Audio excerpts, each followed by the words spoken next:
All right, we're going to take a look at New Vintage USA adapter plugs that'll virtually make every gauge kit the NVU manufactures a plug and play operation for just about any vehicle. And the way they work is they adapt the standard plug that you'll get in most of your vehicles from 60s up to the 90s. And what they'll do, so for example, here's a square body plug or square body GM 18 pin. This is used on multiple vehicles. What they'll do is they'll take this, enable you to plug in, and then take the existing NVU harness and plug in, and you are ready to roll. It's just that easy. So what we're going to do is we're just going to go over a couple of basics. It really doesn't matter which kit you have, which gauge kit you have, which vehicle you have. As long as you have the correct adapter, you can use these on all the NVU products, and they're very easy to install. So what we're going to do is we're just going to go over a couple things real fast on all of them. So really on all the NVU gauges, if you take a look at your adapter plug diagram here, what it'll do is it'll show you the layout of the pins. It'll tell you which pins go where. These are all typical. Now here's the trick: is this plug was used on 20 different vehicles. For example, on square body, there's I believe 18 different cluster combinations. And the reason why there's so many combinations is this is a OBS truck, but the reason is the same. This printed circuit can only be laid out a certain way because it's a single layer. So sometimes there's a tach, sometimes there's not, and that's going to change how these circuits are laid out, and then that is what's going to make the plug be different pinouts. But don't worry about that, because you can use our wiring, you can use our diagrams as a guide, and then we have a couple of really simple things you can do to make sure that you have it hooked up correctly in about 5 minutes. So first thing we're going to do is we're going to look at making sure that your stock plug is in good shape. So you want to make sure all your pins are straight. Like you can see this one here. This one right here has some damage to it. So we want to try and straighten that out the best we can before we actually install the plug. That way we're not going to cross any of the connections inside, and make sure you have a good connection. The other thing you want to do is you want to make sure that all your connections are clean. So these, it's probably hard to see in the video, but these were pretty dirty. These two we polished up, and what you want to do is, you can see these are pretty dirty too. You don't want to use steel wool or anything that's metallic when you clean these, because that can cause a fire or short out your wiring. So use a Scotch-Brite or an eraser, like in the old days when you had a slot car track. Use an eraser, blow it out with some air, wipe it down, and then you'll have a good connection. So you want to take your multimeter and we want to put on your open and closed function, which is right here. What that'll do is that'll tell you if your circuit is open or not, or closed. So probe the back. And you want to, here's the thing, is sometimes you want to do the adjacent ones to see if there's a short, but I already know on this one here, because I went through the wiring diagram, these two wires are connected internally, so that may occur. But the main thing is you want to make sure that each pin has a proper connection. See, that's not shorted. Go to the next one.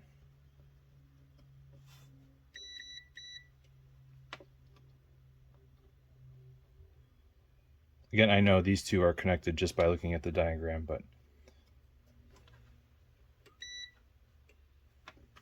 then you can just go through that. That way you know that these contacts have made contacts with the inside here. And these contacts inside are laid out just like the original. So they should work perfectly every time. They're spaced out real nicely. Another thing too is, according to the diagram in your book, will be numbered. So you'll see the numbers are in here, and you'll notice that sometimes the numbers go this way, sometimes they go this way. It really depends on the numbers on the plug. So all of the plugs that you'll see from GM, Ford, Chrysler, when you plug this in, the numbers on here will match here. And that's what tells you your pin out. So 1, 1, 9, 9, 18, 18, 10, 10. So all the plugs are like that. Some of the GM ones have letters. So if you can see those are lettered. And they start with A down here and then Z. So sometimes they go this way, sometimes they wrap around. It really depends on what's on the back of the plug here. So that's why these numbers and letters are derived from, is from the actual plug on the vehicle. Now there's two types of connections. One, this is a snap-in. This is the most common style. Just snaps in just like original. Hook up your wires, you're all done. This version is one of the OBS versions, OBS trucks. This piece here was originally just held and it was snapped into the back of the dash, and then the cluster went over the top. These slide together, but what we've done is we've included this cable tie slot that you can run a cable tie through. That does two things. One, it holds it together. Two, it helps you align this, because this one can actually be installed upside down, but you'll know that it's wrong because the pins won't line up, and it's also in the book. Versus some of these other ones can only go in one way. For example, I can't plug this one in the wrong way. And depending on which kit you have, that'll be noted in the book. Okay, so we've gone over... Oh, the next thing is, when you look at the gauge wiring, there's way more pins here, than are needed in the gauge kit. So why do we put pins on all of these when you don't need so many? Well, the reason is because, for example, like on this square body truck, there are this plug is used on 20 different vehicles, and each one of those vehicles has 3 to 18 different clusters. So sometimes this one's power, sometimes this one's power. So we've populated all of them. That way you can use the same plug on different vehicles. So the next step, how do I hook this thing up?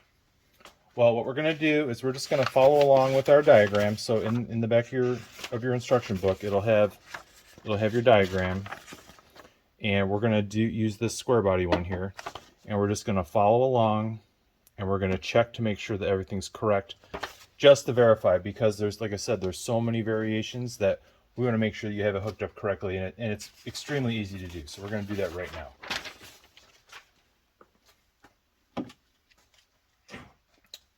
So we're going to take our square body as an example. We're going to plug it in. Now we've removed this from the vehicle just so you can see this easier. We started doing a video in the vehicle and it was extremely difficult to see what was going on. The thing we want to do is we want to establish power and ground. And you can use a multimeter or a test light. We're going to use a test light just because that's really, really easy to do. First thing we're going to do is we're going to take a look at our diagram. This says that pin number 10 is the ground. So I'm going to put my clip on number 10. Or you can even just put this on the chassis ground to identify what's the power. But first thing we're going to do is, okay, and then let's see here. Power is number 6. So let's go to number 6. 1, 2, 3, 4, 5, 6. Okay, so we're going to turn on the vehicle. Okay, good. Our light lights up. That tells us that's right. Okay, so that's power. Next thing, pin 1. I'm just going to go through the list here. I printed this out larger out of the book so I could see a little bit better. Pin number 1, high beam. Okay. Let's turn on the lights. Turn on the high beam. Okay, high beam. Good. Okay. Pin number 2 is the lights. Let's turn on our headlights. Okay, that's our headlights. We're good. Pin number 3, not used. Pin number 4 is also a power. Sometimes there's multiple power inputs on here. Number 4 is power. Okay, good. Power is good. Number 7 is the fuel. We'll do that one last. 10 is the ground. 11 is the left turn. Okay, let's do that. 11. All right, let's turn on our turn signal. Okay, that's right. 12 is the right turn, so that was 11. 12 is the right turn, so let's try that.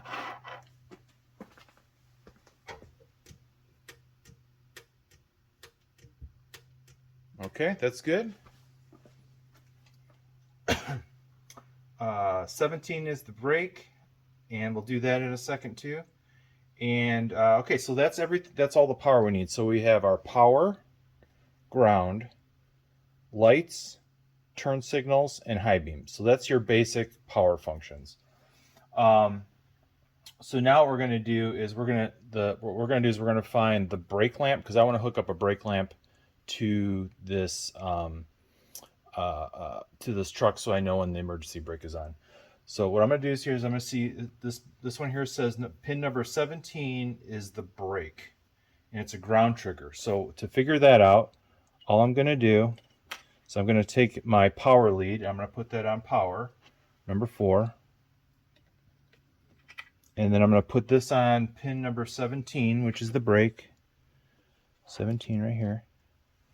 All right, let me hit the brake, or let me turn on the e-brake.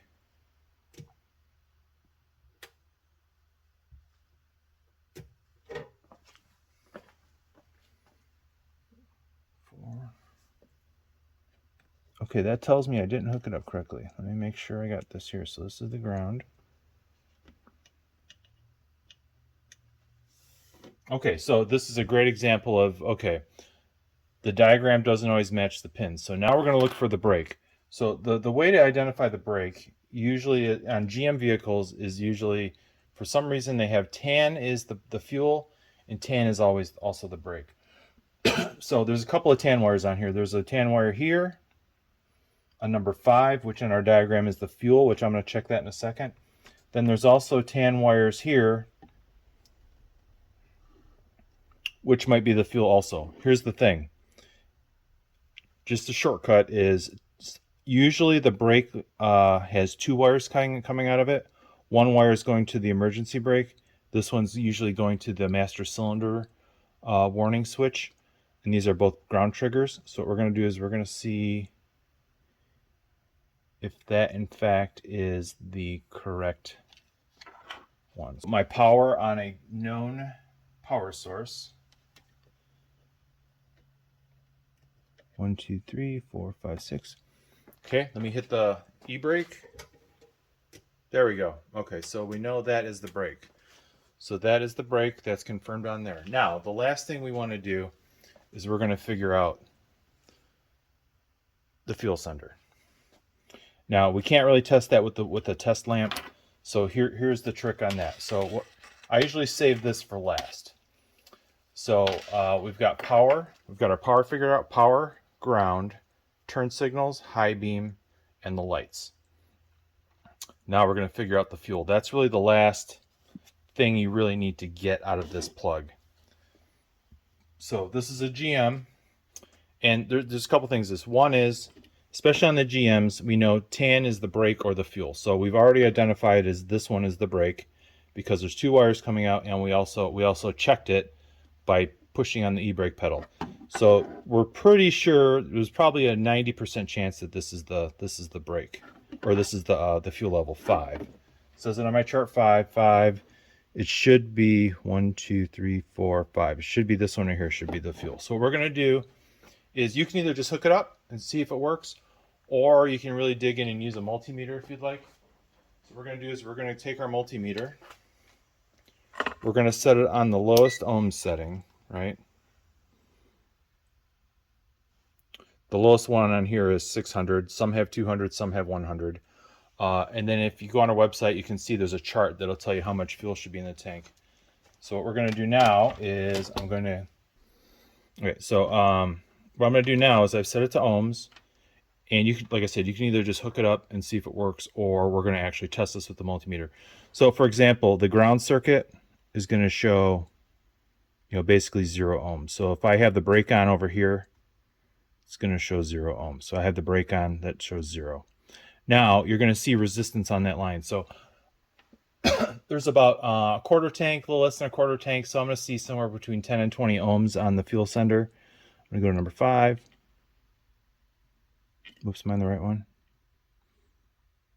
Okay, so 16 ohms. That's a little less than a quarter tank. We've got a chart on our website, or you can just give us a call, and that'll tell you how to check it out. So that tells me that this tan wire here, number 5, is the fuel sender. So now we've got our power, ground, lights, turn signals, high beam, brake light, and our fuel sender. And all we've done there just that past few minutes is we've just checked to make sure that what it says in our wiring diagram is correct. That way you know that you can just hook this up. Now what we've done is we've taken our harnesses that come in all the new vintage kits. Every kit comes with these two harnesses. They're used for the speedometer or the tachometer, quad gauge, whatever. They're always the same. They're always wired the same. They always use the same colors. That way it's just easy to do, repeated the same thing over and over. So we're going to take these. We're going to follow along in our book, how to wire them. And we're basically going to come up with this little mini harness here. So what we've done is we've taken our power for both gauges, combined it. The ground for both gauges, combined it. The lights for both gauges and combined them. So you've got power, ground, lights. So those are all combined. And then we have our fuel level sender, high beam, left and turn lights. So that's all these. So what we're going to do is we're going to plug these all in. So power goes to number 6. Number 6. Ground goes to number 10. Lights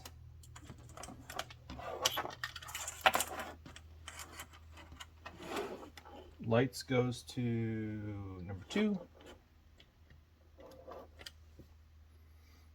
Let's see here. High beam goes to number 1.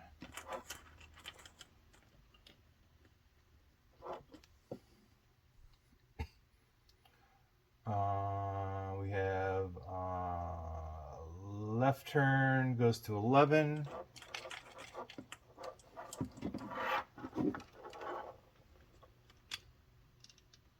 Right turn goes to 12. Fuel sender goes to number 5.